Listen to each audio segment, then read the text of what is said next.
안녕하세요. 저에게 너무 큰 사건이 생기게 되면서 제 사연을 들려드리고 싶어 큰 마음을 먹고 이 글을 씁니다.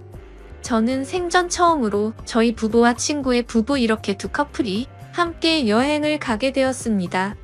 하지만 제가 가장 많이 믿었던 친구와 제 아내에게 배신을 당하게 되었고, 저도 결국 친구 아내의 돌발 행동에 큰 사고를 치고야 말았습니다.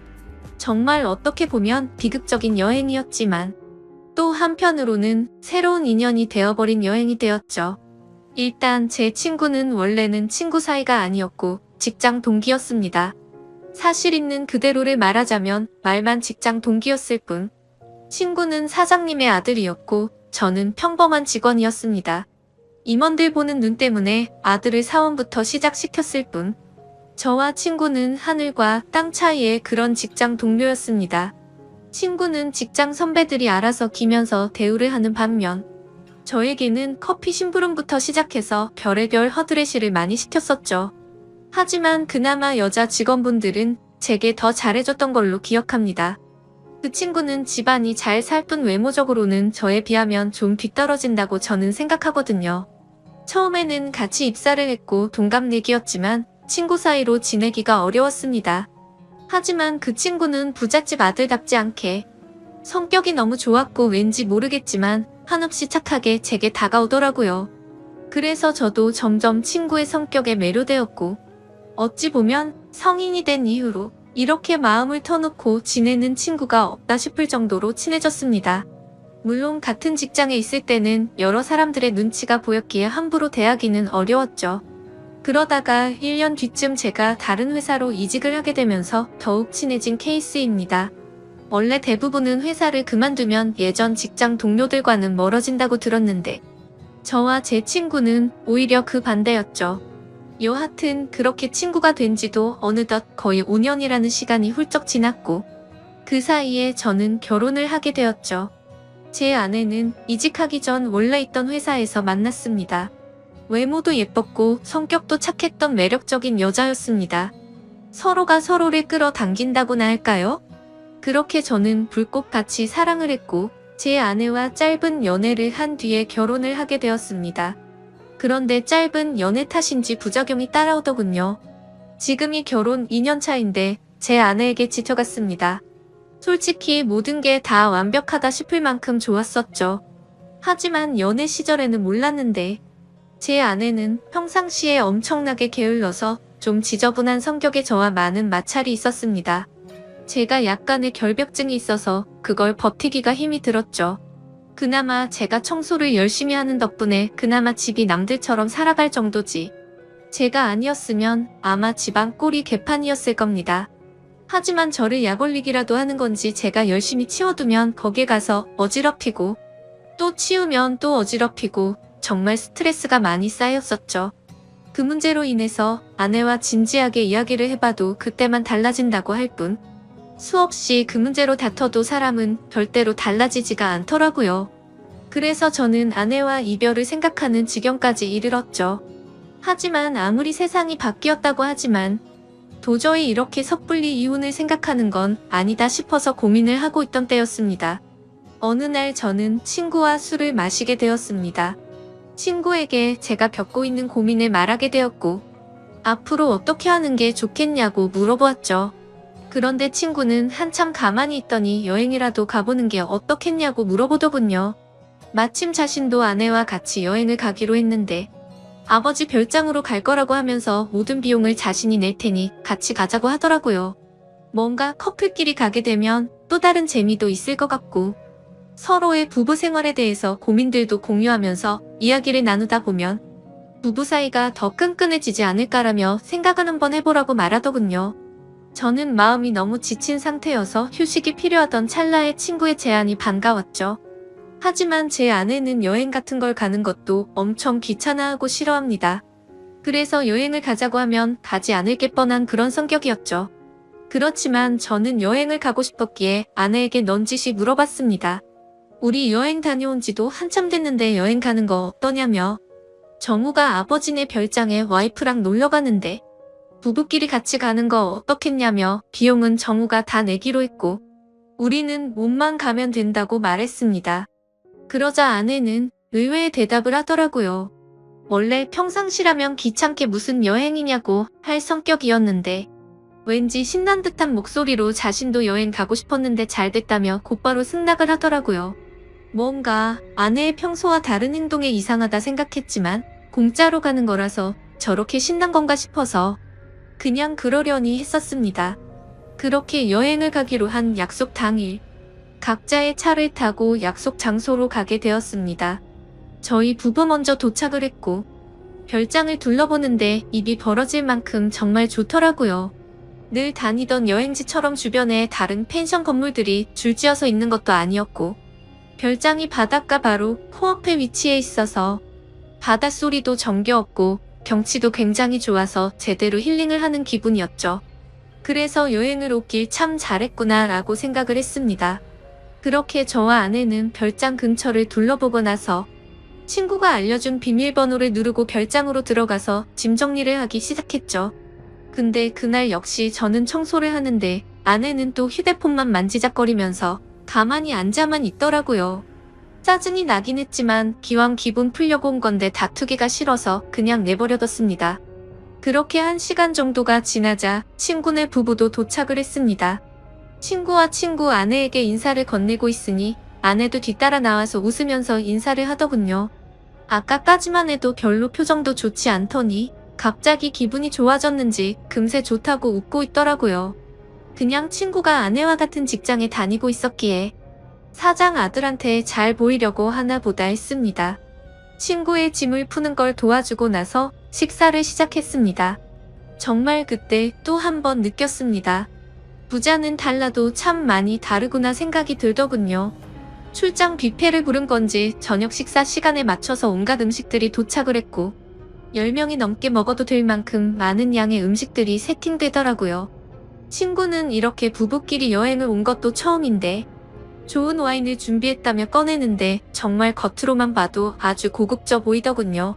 그리고 맛도 당연히 여지껏 먹어온 와인과는 차원이 달랐습니다. 그렇게 기분 좋게 식사를 하면서 이야기를 나누었습니다. 사실 그날 친구의 아내는 두 번째로 마주하는 자리였지만 어색하기는 했었습니다.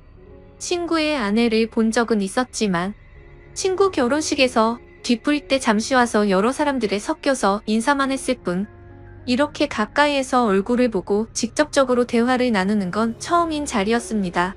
친구의 아내는 외모도 훌륭했었고 대화를 통해 알아보니 성격도 저와 비슷하다는 걸 많이 느꼈습니다. 사실 대화를 하기 이전에도 많이 느꼈죠. 식사 준비를 할 때도 테이블을 엄청 꼼꼼하게 닦는다던가 식사를 준비하면서도 뭐만 만졌다 하면 계속해서 손을 씻더라고요. 그리고 수저도 씻고 나서 깨끗한 물티슈로 전부 다 닦고서 나란히 선을 맞춰서 놓는 모습을 봤습니다. 그래서 저는 친구 아내에게 혹시 약간 결벽증이 있느냐고 물어봤더니 그 정도까지는 아닌데 그런 소리를 자주 듣는다고 하더라고요. 그 말을 들으니 뭔가 모를 동질감이 느껴졌습니다. 여하튼 그렇게 서로가 대화를 하면서 화기애애한 분위기로 식사를 마쳤고 본격적으로 술을 마시기 시작했습니다. 저와 아내 그리고 친구는 같이 회사를 다니면서 친하게 지냈던 터라 어색한 게 전혀 없었지만 친구 아내는 조금은 어색한지 조용히 술만 마시고 있더라고요. 그래서 저는 물었습니다. 친구와는 어떻게 만나서 결혼했냐고 물어봤더니 친구 아내가 대답하기도 전에 친구가 약간 술에 취했는지 혀가 꼬여서는 대답을 하더군요. 내 와이프 엄청 대단한 사람이라며 같은 대학교 나왔는데 그때는 자신이 말도 못 붙여봤다고 말하더군요. 그게 무슨 소리냐고 묻자 친구 아내는 대학교 시절 흔히 말하는 퀸카로 불렸고 동급생은 물론이고 선배들도 찾아와서 엄청나게 들이댔다고 하더라고요. 저는 그래서 친구에게 결국 네가 그런 인기 있는 재수씨와 결혼했으니 좋겠네라고 웃으면서 얘기했는데 뭔가 분위기가 이상하게 친구는 아무 대답도 하지 않고 술만 마시더군요. 솔직히 그때 별로 기분이 좋지가 않았습니다. 서로 대화도 기분 좋게 주고받으면서 저와 아내의 문제를 해결하려고 했는데 도움을 줄 것처럼 하던 친구가 갑자기 분위기를 망치니까 뭐 하는 거지 싶었습니다. 그렇게 뭔가 화해의 장으로 생각했던 술자리는 분위기만 이상하게 끝이 났고 각자 방으로 자러 들어갔습니다. 하지만 뭔가 오랜만에 여행이라 아쉬웠던 마음이 컸던 건지 1시간을 뒤척였는데도 잠이 안 오더군요. 그래서 바닷소리나 들을까 해서 맥주를 들고서 밖으로 나갔습니다. 근데 친구 아내도 잠이 안 왔던 건지 밖에서 멍하니 앉아 있더라고요. 그래서 저는 가까이 다가가면서 재수씨 왜 안 주무시고 나와 계시냐고 말을 건네는데 친구 아내는 멍하니 있는 게 아니라 울고 있었습니다. 저는 너무 당황해서 친구랑 싸운 거냐고 물었죠. 그러자 친구 아내는 싸운 게 아니라 너무 불행하다고 말하더군요. 갑자기 이게 무슨 말인가 싶어서 깜짝 놀랐습니다. 근데 그 다음으로 하는 말이 더 충격적이었죠. 혹시 제 남편과 성원 씨 아내가 둘이서 몰래 바람 피우는 거 알고 있냐고 하더군요. 저는 갑작스러운 그 말에 너무 황당해서 그게 무슨 소리냐고 물었습니다. 친구 아내의 말을 들어보니 이랬습니다. 사실 친구 아내는 제 친구와 사랑을 해서 결혼을 한 게 아니라고 하더군요. 대학교 시절 부모님이 하시던 사업이 망하는 바람에 빚더미에 앉게 되었답니다. 그런데 주변에 아는 부자라고는 동급생이었던 제 친구가 있었고 돈을 조금씩 계속해서 빌리게 되었던 거죠. 그러다 보니 계속해서 점점 더 큰 돈을 빌리게 됐고 갚을 능력은 없는데 계속 빌리기만 하다 보니 그냥 이렇게 구질구질하게 사느니 친구와 결혼을 해서 마음이라도 편하게 사는 게 좋겠다 생각을 해서 결혼을 하게 되었다네요. 하지만 사람 마음이란 게 화장실 들어갈 때 마음과 나올 때 마음이 다르다고 하듯 집안에 있는 빚은 친구 덕분에 정리가 됐지만 친구에게는 마음이 가지가 않았다네요. 처음에는 같이 지내다 보면 정이 쌓여갈 줄 알았는데 마음먹은 대로 그게 되지 않았답니다. 그래서 친구와의 잠자리도 거부를 하게 되었고 서로 각방을 쓴 지가 1년 정도가 지났다네요. 그렇게 지내던 중 친구 아내가 친구 차에서 여자의 립스틱을 발견하게 되었고 뭐지 싶어서 블랙박스를 돌려보니 친구가 제 아내 이름을 말하면서 두 사람의 관계 소리가 들렸답니다. 그래서 곧장 블랙박스를 들이밀며 합의 이혼을 요구했지만 친구는 블랙박스를 박살 내버리고는 자신이 빌려준 돈 다 갚으면 이혼을 해주겠다고 했다더군요. 심지어 오늘 여행을 따라오게 된 것도 갑자기 마지막 이별 여행이라며 다녀오면 이혼을 해주겠다고 해서 따라왔다네요. 그런데 막상 와보니 보란듯이 바람을 피우고 있는 제 아내가 있었고 남편인 제가 있어서 너무 당황했답니다. 돈 때문에 결혼을 선택한 자신의 선택도 후회되고 아무것도 모르고 웃고 있는 저를 보니까 마음도 안쓰럽고 친구와 제 아내를 보고 있으니 화가 나서 여러 가지 감정이 복잡해서 눈물이 났답니다. 그 말을 듣는데 친구와 제 아내가 했던 배신짓에 너무 화가 나기도 했지만 솔직히 말해서 이걸 기회 삼아 제 아내와 이혼을 할 수 있겠구나라는 생각이 먼저 들었습니다.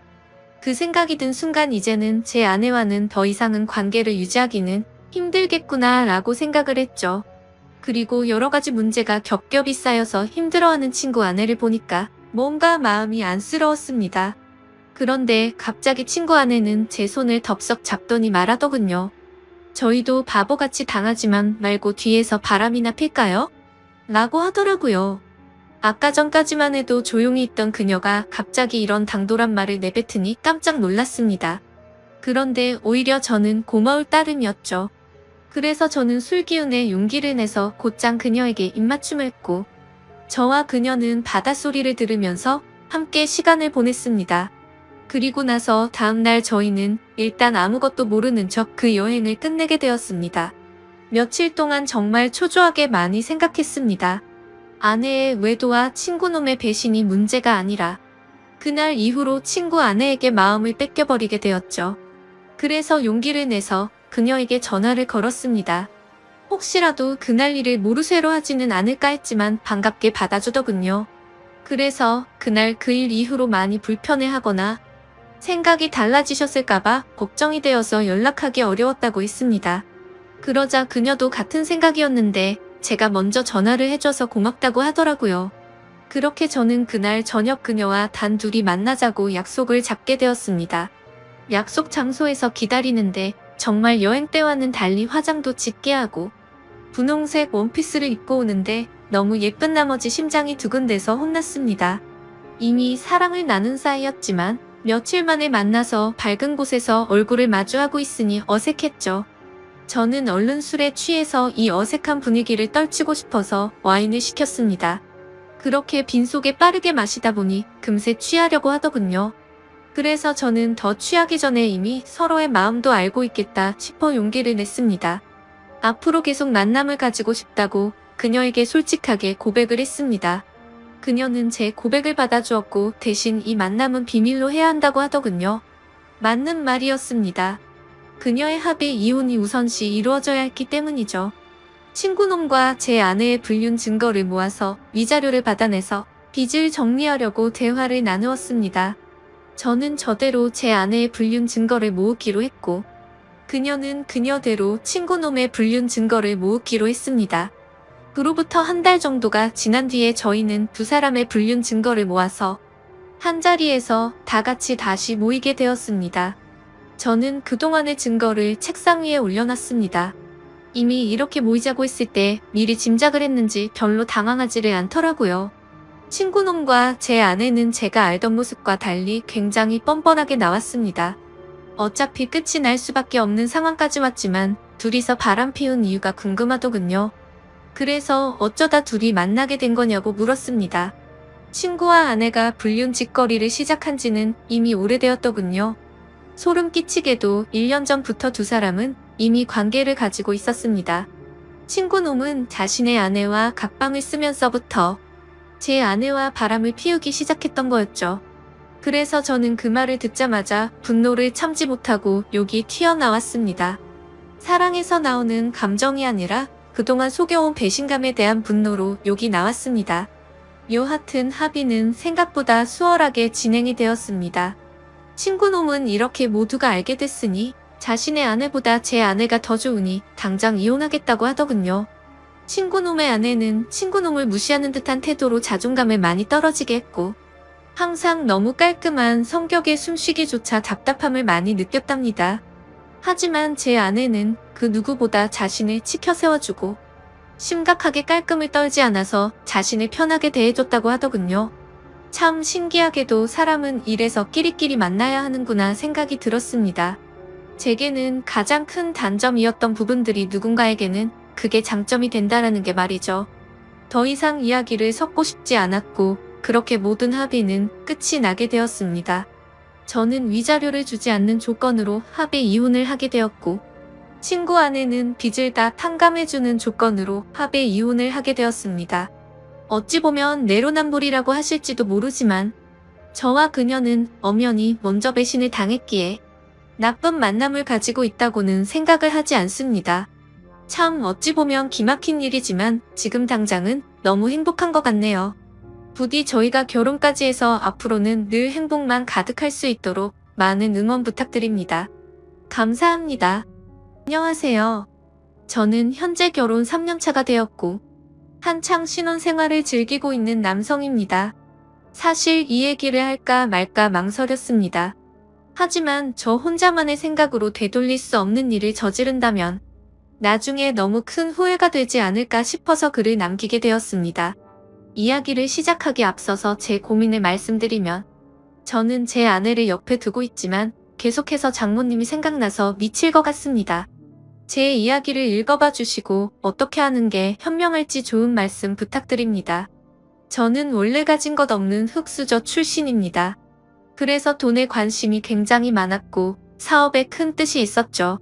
어릴 때는 공부도 썩 잘하지 못했고 할 줄 아는 거라고는 운동밖에 없었습니다. 그렇게 자라오다 보니 저는 자연스럽게 헬스 트레이너라는 직업이 생겼죠. 결국 저는 남들보다 열심히 살았습니다. 몇 년 동안을 열심히 돈을 모았고 결국에는 동네에 작은 헬스장을 차리게 되었죠. 참 작지만 나름대로는 의미가 깊은 곳이었습니다. 앞으로의 삶에 큰 기대도 주었고 지금의 아내도 그곳에서 만났으니깐요. 아무쪼록 처음에는 영업이 잘 된 덕분에 승승장구할 것만 같았습니다. 그래서 큰 걱정 없이 지금의 제 아내와 결혼까지 하게 되었죠. 하지만 생각처럼 삶이 묵묵지가 않더군요. 헬스장을 운영하다 보니 경영 악화로 인해서 회원들은 줄어들었고 결국에는 모아둔 돈은 바닥이 나서 빈털터리 신세로 결국 폐업을 하게 되었습니다. 정말 앞날이 깜깜했고 스트레스로 탈모까지 진행될 정도로 너무 많이 힘들었습니다. 그렇게 힘든 시기에 저희 부부에게 손을 내밀어준 분이 있었는데 그게 바로 장모님이었습니다. 그때는 일단 당장 저희가 살던 집을 정리해서 빚을 다 갚았고 당장 마땅히 갈 곳이 없어서 숙박업소에 전전긍긍하던 시절입니다. 그런 저희 소식을 듣게 된 장모님이 연락이 오시더군요. 장모님 댁에서 함께 살면서 다시 시작하는 건 어떻겠냐고 말씀을 해주셨습니다. 저는 그 말씀에 너무 감사한 마음이 컸지만 오히려 제 아내는 장모님 댁에 들어가는 것을 반대하더군요. 사실은 아내가 반대할 만한 이유가 있었습니다. 다들 아내가 친정으로 들어간다고 하면 좋아할 거라고 생각하시겠지만 아내는 그렇지 않은 게 장모님과 별로 사이가 좋지 않았기 때문이죠. 왜냐하면 장모님은 아내의 친엄마가 아니라 새엄마였기 때문입니다. 장모님은 아내가 20살이 되었을 때 재혼을 하셨는데 아버지는 재혼한 지 2년도 채 안 되어서 돌아가셨다고 했습니다. 그래서 장인어른이 살아계실 때는 가족처럼 지내기 위해 노력했었다고 하는데 장인어른이 돌아가시고 난 뒤로는 아내가 곧바로 독립을 했다고 하더라고요. 그렇다고 기분 나쁘게 집을 나온 건 아니었고 취직을 하면서 회사 근처로 옮긴다며 자연스럽게 나와서 지냈다고 했습니다. 아무쪼록 그렇게 집 밖으로 나와서 지내게 되니 함께 지내면서 친해질 시간은 딱히 없게 되었던 거죠.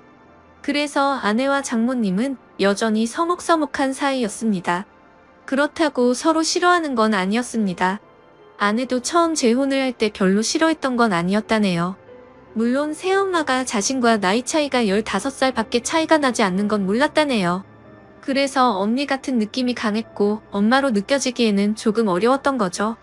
게다가 아버지를 믿고 결혼을 했는데 금방 세상을 떠나셔서 오히려 미안했다고 했습니다. 그냥 말 그대로 서로가 싫어하는 게 아니라 별로 친하지가 않았을 뿐이었죠. 하지만 장모님은 제 아내를 많이 위해주는 착한 심성이셨던 것 같습니다. 안타깝게 결혼 생활을 짧게 하고 남편을 떠나곤 했지만 유산 덕분에 그래도 일도 하지 않고 잘 먹고 잘 사는데 아내가 길바닥에 나앉았다고 하니 차마 지켜만 볼 수 없으셨던 거죠. 여하튼 저는 아내가 불편할 걸 알았지만 어쩔 도리가 없었습니다. 아무리 생각해도 현실적으로 가장 합리적인 선택은 처가살이었죠. 제 본가는 시골에 있어서 간다고 하더라도 주변에 눈과 밖밖에 없어서 제대로 된 직장을 구할 수도 없는 노릇이었고 다시 재기하기에는 결코 갈 수가 없다고 생각했습니다. 장모님이 계신 집이 평수도 넓은데 혼자 계시기에는 남는 방도 많았으니 저와 아내가 조금만 불편함을 감수한다면 아주 이상적인 선택이라고 생각을 했습니다. 그래서 저는 며칠 동안 끈질기게 아내를 설득하고 또 설득을 했습니다. 평생 같이 지내는 것도 아니고 집을 얻을 수 있는 돈을 모을 때까지만 장모님 댁에서 지내자고 했죠. 결국 아내도 현실과 타협을 하게 됐고 저희는 그렇게 장모님 댁으로 들어가게 되었습니다. 솔직히 저라고 마음이 편했을까요? 저도 염치가 있었기에 정말 너무나도 마음이 불편하긴 했었습니다. 하지만 어쩔 수 없이 장모님 댁에 들어가서 살게 되었죠. 그렇게 한 달이라는 시간이 지났습니다. 아내는 원래 다니던 회사에 계속해서 다녔고 저는 장모님 댁에서 멀지 않은 곳에 헬스 트레이너로 취직을 하게 되었죠. 저는 직업의 특성상 사람이 많은 주말에는 쉬는 날이 없었고 평일 중에 하루만 쉬는 날이 있었습니다. 그리고 아내와는 출근 시간 자체도 달랐었죠. 저는 저녁에 출근을 했고 아내는 아침 일찍 출근을 했으니깐요. 어느 날 평일에 제가 쉬는 날이었습니다. 저는 오랜만에 쉬는 날이어서 마음 편하게 산책이나 할 겸 동네 공원에 가서 가볍게 조깅을 하고 집으로 들어왔습니다. 그런데 문을 들어서는 순간 깜짝 놀랐습니다. 거실의 의자는 나뒹굴고 있었고 장모님은 쓰러져서 앓는 소리를 내고 계시더라고요. 저는 놀라서 얼른 장모님께 달려 들어갔습니다. 몸 상태를 봤더니 다행히 어디가 부러지거나 한 건 아니었고 근육이 놀라서 경직이 되어 있었습니다. 무슨 일이냐고 여쭤봤더니 거실의 전등을 교체하기 위해서 의자 위에 올라가셨다가 의자가 넘어지는 바람에 바닥에 떨어졌다고 하시더라고요. 저는 제가 하면 되는데 왜 그렇게 하셨냐고 역정을 냈고 어디 다른 곳 크게 아픈 곳은 없냐고 물었습니다. 장모님이 크게 다친 곳은 없는 것 같은데 허리가 조금 삐끗한 것 같다고 말씀을 하시더라고요. 그래서 저는 마사지 자격증도 가지고 있었기에 장모님에게 마사지를 해드리겠다고 말씀을 드렸습니다. 처음에는 민망하셨는지 제 호의를 계속해서 거절하시더라고요.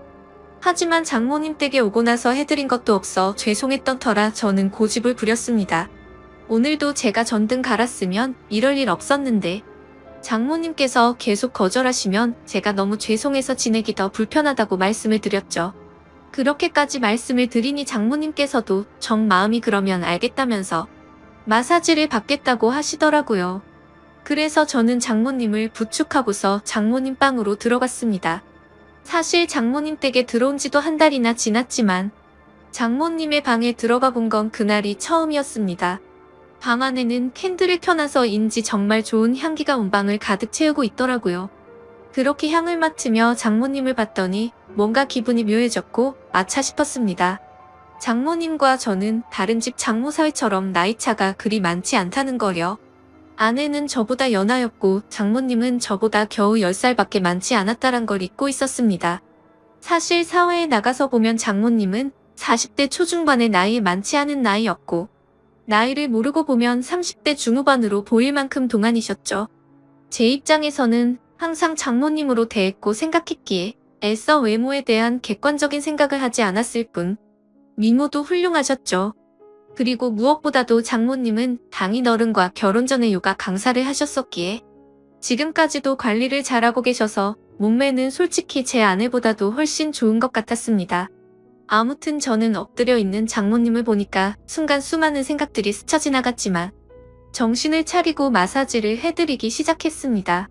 한참 마사지를 해드리다 보니 아무 말 없이 조용히 계시던 장모님은 마사지를 왜 돈 주고 받는지 알겠다고 처음으로 말씀을 하시더군요. 그리고는 저에게 여기저기 아픈 곳을 알려주셨고 저는 허리뿐만이 아니라 평소에 불편하시다고 한 곳을 전체적으로 마사지를 해주었습니다. 오랜 시간 동안 마사지를 해드리면서 조용히 마사지만 했던 건 아니었고 자연스럽게 장모님과 저는 많은 이야기를 나누게 되었습니다.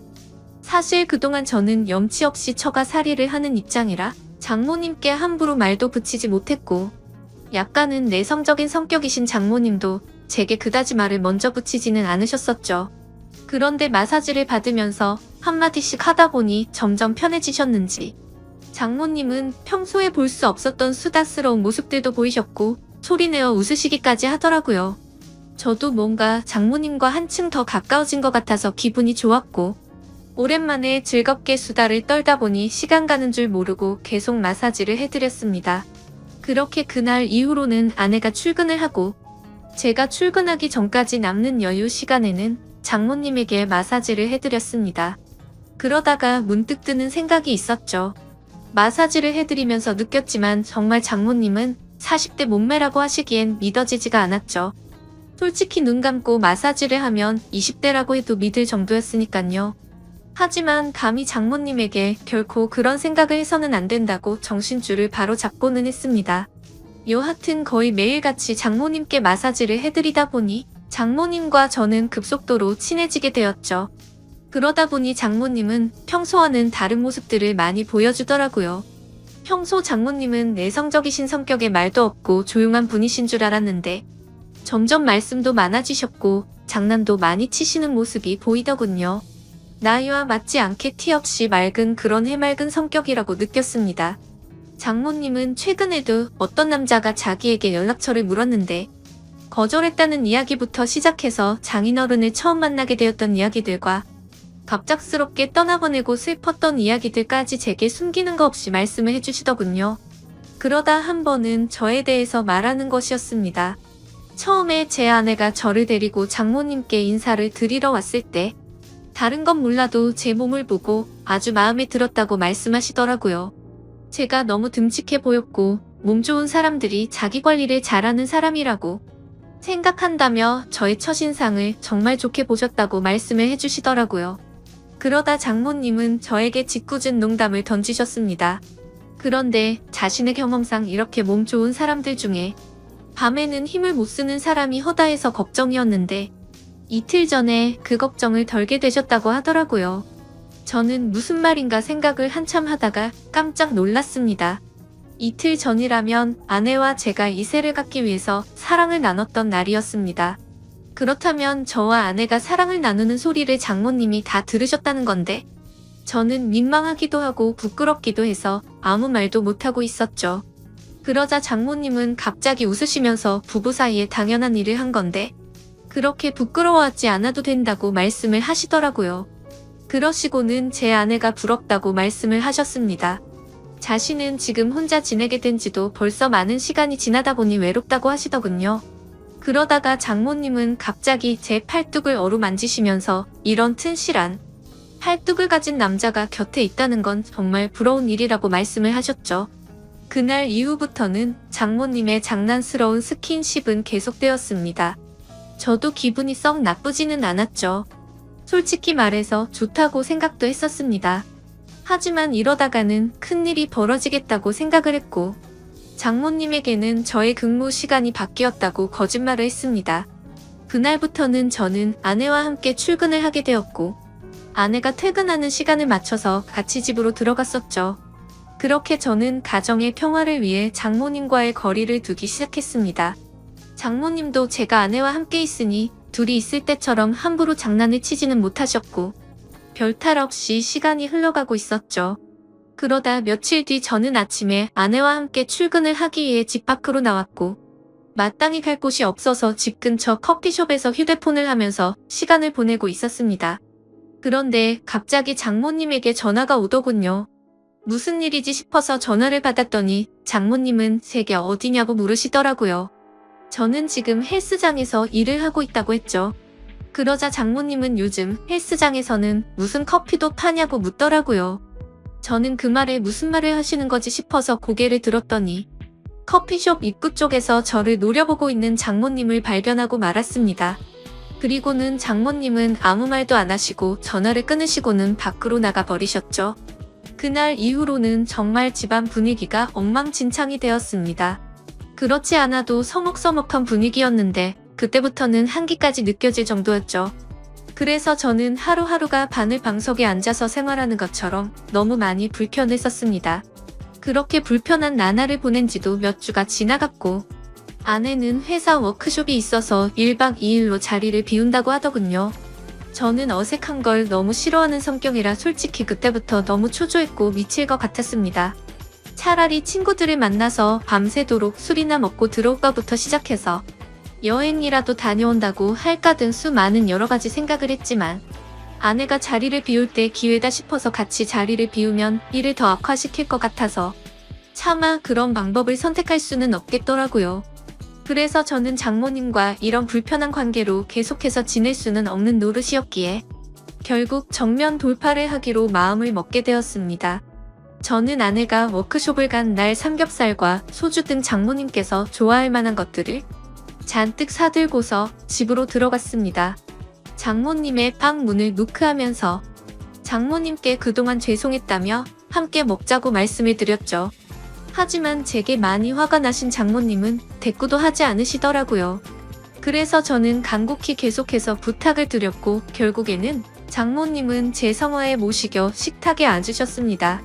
저는 열심히 고기를 구워서 쌈도 싸드렸고 장모님의 잔이 비지 않도록 소주도 계속 채우면서 허심탄회하게 이야기를 시작했습니다.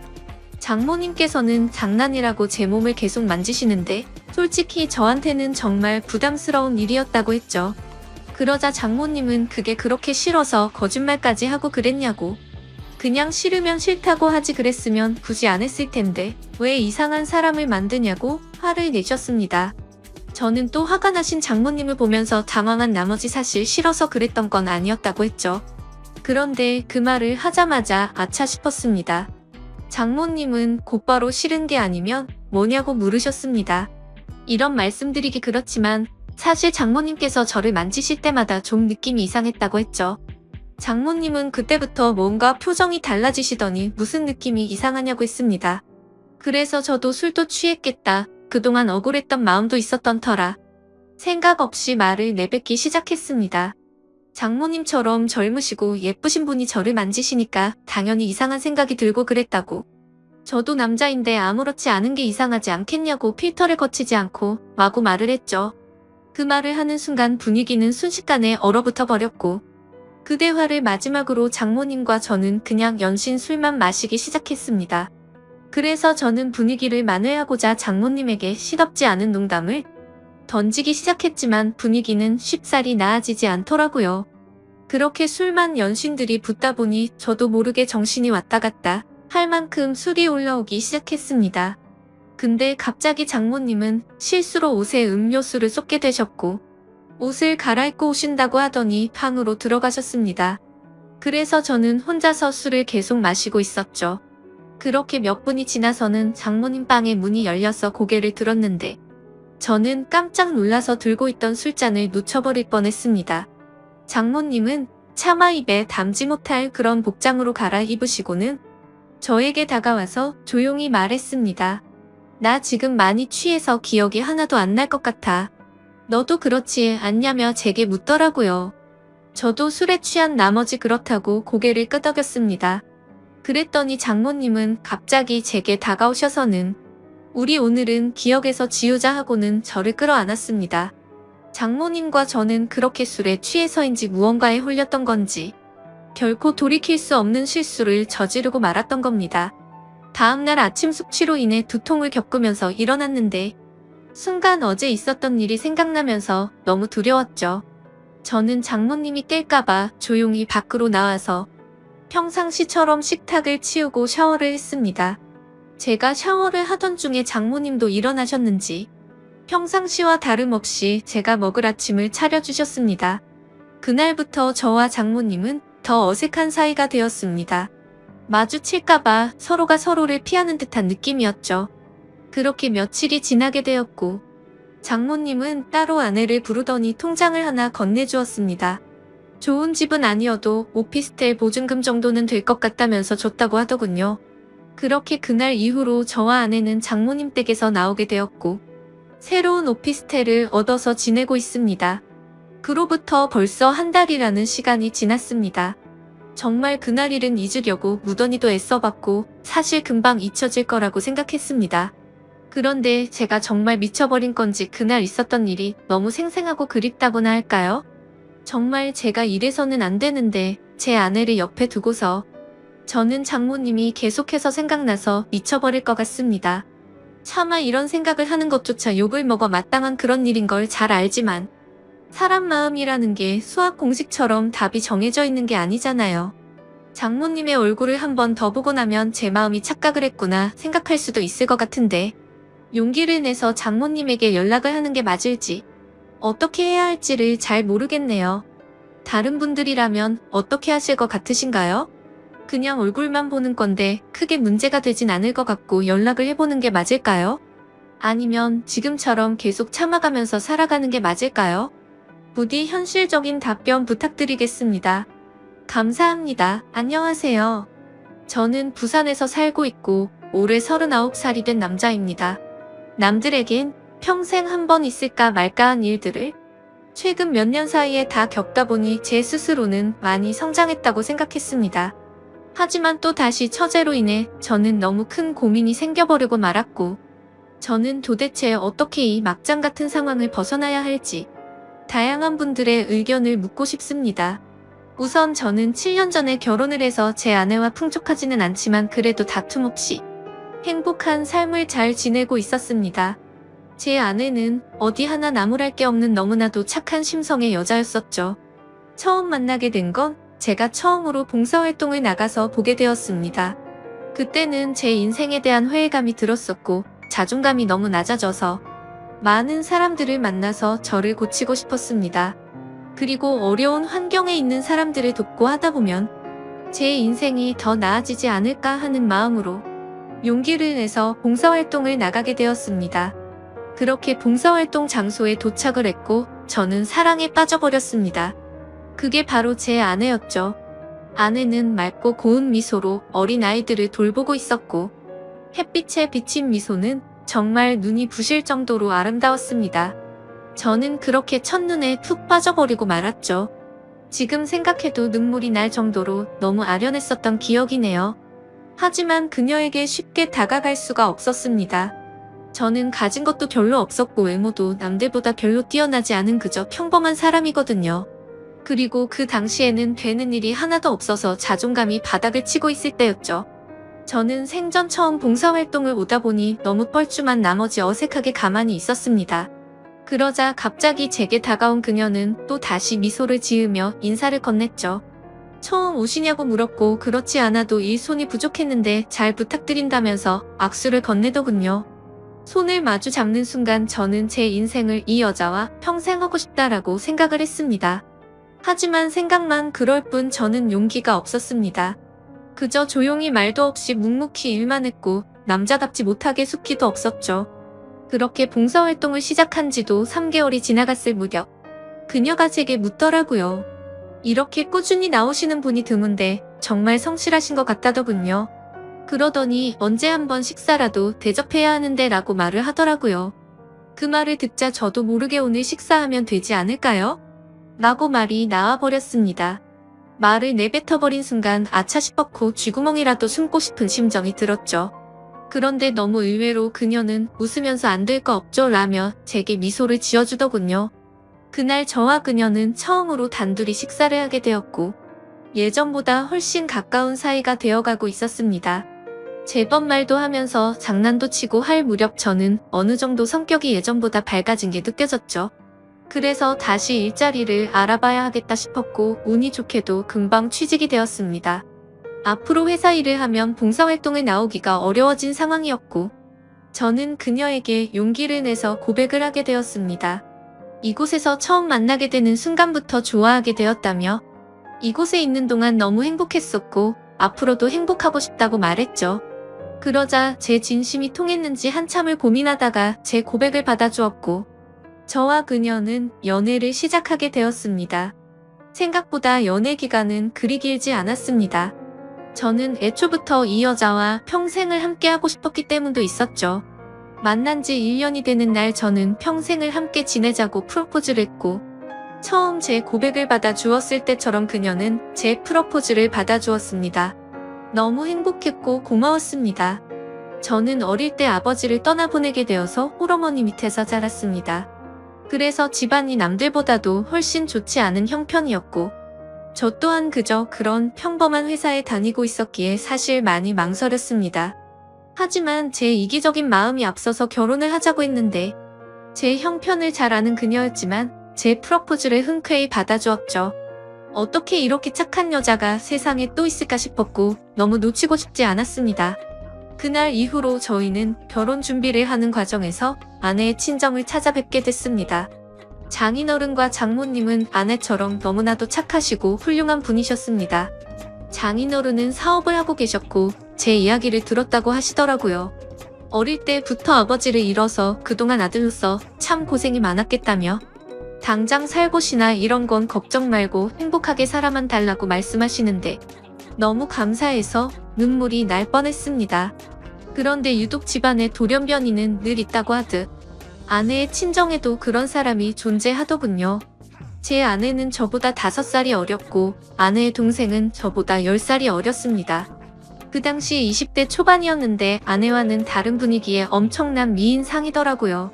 알고 보니 어릴 때부터 외모가 출중해서 연예인 스카웃도 많이 받아봤고 미인 대회까지 나가서 입상을 할 정도로 훌륭한 미모였죠. 하지만 예쁜 미모와 달리 성격은 정말 좋지가 않았습니다. 제가 있는데도 들리라고 말하는 건지 장모님에게 말하더군요. 왜 저렇게 나이도 많고 능력도 없는 사람이랑 결혼하지?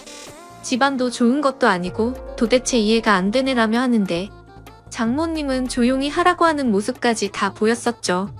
그 착한 아내도 동생과는 별로 친하지가 않다고 하더군요. 나이차가 많이 나서 그런 건지 동생은 자신의 얘기를 잘 듣지 않는다고요. 예쁜 미모 때문에 항상 남자들이 주변에 붙어 다녔고 학창 시절에는 늘 싸움을 제일 잘하는 남자들만 만나고 다녔다고 하더군요. 그래서 아내는 셀 수 없이 많은 설득해봤지만 절대로 달라지지가 않아서 더 이상은 설득이 안 된다라는 걸 느낀 뒤로는 가깝게 지내지 않는다고 했습니다. 그러면서 처제가 어떤 소리를 해도 저보고 이해해달라고 미안하다고 말하더군요. 아무쪼록 그런가 보다 했었고 저와 아내는 꿈에 그리던 결혼식을 하게 되었습니다. 지금 생각해도 제 인생의 가장 행복한 때를 꼽으라면 바로 그날이었죠. 그렇게 저희는 행복한 날들을 보내고 있었고 저와 아내를 닮은 이세를 낳아서 기르자고 얘기를 하던 때였습니다. 하지만 하늘이 무너질 만큼 충격적인 소식이 전해지고 말았죠. 결혼을 한 지 2년 만에 제 아내는 불의의 교통사고를 당하게 되었고 정말 생각하지도 못했던 일이 벌어졌기에 너무 큰 충격과 슬픔에 잠겨버렸습니다. 저와 제 아내는 정말 그 누구보다도 서로를 사랑했습니다. 갑자기 외톨이가 되어버린 저는 숨을 쉬는 것조차 힘이 들었고 나쁜 생각까지 해버릴까 할 정도로 힘이 들었죠. 하지만 저만 바라보고 살아오신 어머니를 생각하면 차마 불효를 저지를 수가 없었습니다. 그렇게 저는 인생을 놓아버린 듯이 살아갔습니다. 기계처럼 회사만 다녀오고 갈 뿐이었죠. 그러다가 어느 날 술을 마시고는 그냥 로또나 당첨돼서 편하게 살고 싶다라는 생각이 들더군요. 그런 마음을 먹은 뒤로 저는 1년이 넘게 어머니의 용돈과 최소 생활비를 제외하고는 무조건 로또를 사는데 돈을 다 썼습니다. 그 결과 3등까지는 3번 정도가 됐지만 2등은 단 한 차례도 나오지가 않더군요. 그래도 많은 걸 내려놓고 하다 보니 마음만큼은 편했습니다. 잃어도 그만이라는 생각으로 시작했기 때문이죠. 그러다 결국 하늘이 제게도 기회를 주었죠. 1등이 당첨이 되었는데 정말 그때는 너무 놀라서 말도 못했습니다. 솔직히 당첨금을 받으러 가는 날까지 잠도 한숨 제대로 못 잤고 매일같이 꿈을 꾸는데 당첨이 안 된 것부터 시작해서 로또가 망했다는 뉴스까지 나오고 별의별 꿈을 다 꿨었죠. 아무튼 그런 걱정들은 무의미했고 결국 당첨금을 받게 되었죠. 세금을 다 떼고 보니 실수령액은 10억 5천만 원이라는 큰 돈을 얻게 되었습니다. 막상 그런 큰 돈이 생기니까 이걸 어디다 어떻게 써야 할지 감이 안 오더라고요. 하지만 가장 먼저 돈을 쓰게 된 곳은 제 아내의 납골 땅을 더 좋은 곳으로 옮긴 거였죠. 너무 슬펐습니다. 아내가 있었을 때 이런 좋은 일이 있었으면 원하는 걸 다 해줬을 텐데 싶어서 눈물이 펑펑 나더군요. 그날 이후로 저는 회사를 그만두게 되었고 제 어머니의 집을 조금 더 좋은 곳으로 옮겨드렸습니다. 그리고 나서 앞으로 어떻게 살아갈지 생각을 해봤죠. 남은 금액으로는 평생 먹고 살기에는 무리였기에 젊은 시절 생각해보던 요식업을 해보는 게 어떨까 생각을 하게 됐습니다. 그렇게 어차피 내 돈이 아니었다 생각하고 과감히 많은 돈을 투자해서 식당을 열게 되었습니다. 사업에 경력이 없어서 많이 서툴렀지만 남들처럼 열심히 했습니다. 그래서 처음에는 많이 남던 잔반들이 점점 줄어드는 걸 느꼈고 갈수록 손님들이 늘어나서 소소한 행복들을 느끼고 있었죠. 그렇게 남들과 다르지 않은 생활을 해오던 중 갑자기 장모님에게서 연락이 오게 되었습니다. 장인어른이 쓰러지셔서 연락을 할까 말까 망설이다가 연락을 했다고 하시더라고요. 저는 너무 서운해서 말씀드렸죠. 언제는 아들이라고 하시더니 이런 걸 고민하시냐며 당장 병원으로 찾아갔습니다. 장인어른은 의식이 없으셨던 상태셨고 자초지종을 들어보니 사업이 힘들어지면서 요 근래에 스트레스를 많이 받으셨답니다. 결국에는 상황이 힘들어지다 보니 직원들이 대거 이탈을 하게 됐고 그 와중에 믿었던 사람에게 돈을 융통하려다 사기까지 당하게 되셨답니다. 그 충격으로 며칠 동안 앓으시다가 결국 쓰러지셨다고 말씀하시더라고요. 그래서 저는 장모님의 손을 꼭 잡고 제가 여유 자금이 있으니 도움을 드린다고 했죠. 장모님은 절대로 받을 수 없다며 자신의 딸로 인해 제가 얼마나 힘든지 잘 안다면서 어떻게 그 돈을 받겠냐며 눈물을 흘리셨죠. 저는 오랜 설득 끝에 장모님께 결국 돈을 드리게 되었습니다. 하지만 결국 아들처럼 저를 대해주시던 장인어른은 끝끝내 버티지 못하시고 세상을 떠나시게 되었죠. 결국 제가 해드린 돈과 장인어른의 보험금을 합쳐서 겨우 빚쟁이 신세는 면하게 되었습니다. 그 과정에서 제가 많은 도움을 드리느라 항상 친정에 하루가 멀다 하고 드나들었고 첫째도 자주 마주하게 되었었죠. 그러다 어느 날 처제가 너무 힘들다면서 술 한잔 사주시면 안 되냐고 제게 묻더군요. 그래서 어려울 거 없는 부탁이었기에 처제와 저는 둘이서 술을 마시게 되었습니다. 한창 술을 마시다 술이 조금 취하니까 처제는 아내 얘기를 꺼내더군요. 언니에게 너무 못했던 게 매일 생각났고 시간을 되돌릴 수 있다면 잘하고 싶다고. 착한 언니를 왜 빨리 데려갔는지 하늘이 원망스럽다며 펑펑 울더라고요. 그러면서 예전에 제게 잘못했던 부분들도 너무 미안했다며 철이 없어서 했던 짓이지만 형부에게 상처를 준 걸 생각하면 자기 자신이 너무 밉다고 울면서 말하는데 그 말에 저는 처제의 진심이 너무 와닿았습니다.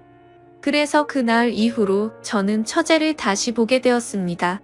얼굴만 예쁠 뿐만 아니라 본래 성격은 역시나 부모님과 아내를 닮아서 착한 사람이었구나 라고 생각했죠.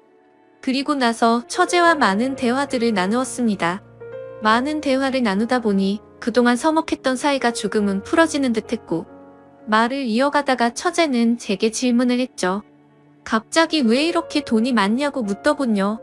저는 그래서 약간은 당황했지만 거짓말로 대답을 했습니다. 왠지 로또 당첨이 되어서 벼락부자가 됐다라고 말하기는 창피한 마음이 들었던 거죠. 그냥 예전에 묵혀두었던 주식이 조금 올라서 그걸로 사업을 시작했는데 운이 좋게도 장사가 잘 되고 있다고 말했습니다. 지금 돌이켜 생각해보면 그때 장사가 잘 된다고 했던 그 말이 제 인생에 있어서 천추의 한이 될 거라고는 생각조차 못했습니다. 여하튼 그날 술자리를 계기로 처제와 저는 종종 밥도 먹고 술도 마시게 되었죠. 그러다 결국 인간으로서 절대로 해서는 안 될 실수를 저지르고 말았습니다. 제 인생에 있어서 너무 후회가 되는 일이었죠. 다른 날과 다름없이 처제와 술을 마시게 되었습니다. 그 당시에는 처제에게 용돈을 주고 지냈었기에 그날도 제가 술값을 계산하려고 했죠. 그런데 갑자기 처제가 일해서 돈을 벌었다며 자기가 술을 산다고 하더군요. 처제가 일한다는 소리는 못 들어서 의아하긴 했지만 고집을 꺾지는 못했습니다. 그러더니 대신 저보고 다음 술자리를 사라고 해서 얼떨결에 그러겠다고 했죠. 근데 문제는 제가 술이 그렇게 세지가 않았다는 겁니다. 그래서 항상 한 자리에서만 마시고 헤어지다가 처음으로 술을 더 마시러 가게 되었습니다. 그날따라 처제는 평소와 다르게 계속해서 제게 술을 권하더라고요. 그러다 저는 화장실을 가게 되었고 밖에서 남자들이 하는 얘기를 들었습니다. 왜 저렇게 예쁜 여자가 저런 남자랑 있지? 남자가 돈이 많나 보지 뭐 이런 식의 대화였습니다. 저를 깎아내리는 소리였지만 내심 능력 있는 사람으로 보는구나 싶어서 기분이 크게 나쁘지는 않았습니다. 자리로 돌아가서 보니 처제는 누가 봐도 예쁘구나 싶었습니다.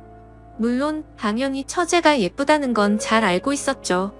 미인 대회에서 입상할 만큼 예뻤던 외모였고 항상 관리를 잘해왔던 터라 군살도 없었으니깐요. 근데 평소와 달리 처제도 많이 취했던 건지 계속 저에게 스킨십을 하고 기대려고 하더라고요. 맨 정신이었으면 뭐 하는 짓이냐고 했을 테지만 저도 술이 많이 취해서 미쳐버린 건지 처제의 모습이 여자처럼 보이기 시작했습니다. 그러다 술을 마시는 내내 손을 꼭 잡고 있다가 결국에 둘이서 넘어서는 안 될 선을 넘게 되었죠. 그날 이후로 처제와 저는 사귀자라는 얘기만 하지 않았을 뿐 연인과 다름없이 만나게 되었습니다. 아내 생각에 절대 이건 아니다 싶었고 이런 관계를 그만하자고 만나서 얘기하려고도 해봤습니다. 하지만 막상 만나면 너무 예쁜 미모에 홀려서 또 같은 실수를 하게 되었죠. 그런 관계를 오랫동안 이어오다 보니 너무 자연스러운 만남은 그 누구도 모르게 몰래 계속 만나왔습니다. 그러다가 결국 생각하지도 못한 일이 터졌습니다. 평생 겪지 못해본 유례 없던 전염병이 돌기 시작하게 되었던 거죠. 항상 많은 수익을 유지해주었던 저희 식당도 너무 큰 위기가 생겨버렸습니다. 하루에 매출 300만 원은 찍던 가게가 하루아침에 30만 원도 못 팔게 되자 그때부터 상황은 너무 심각하게 돌아갔던 거죠.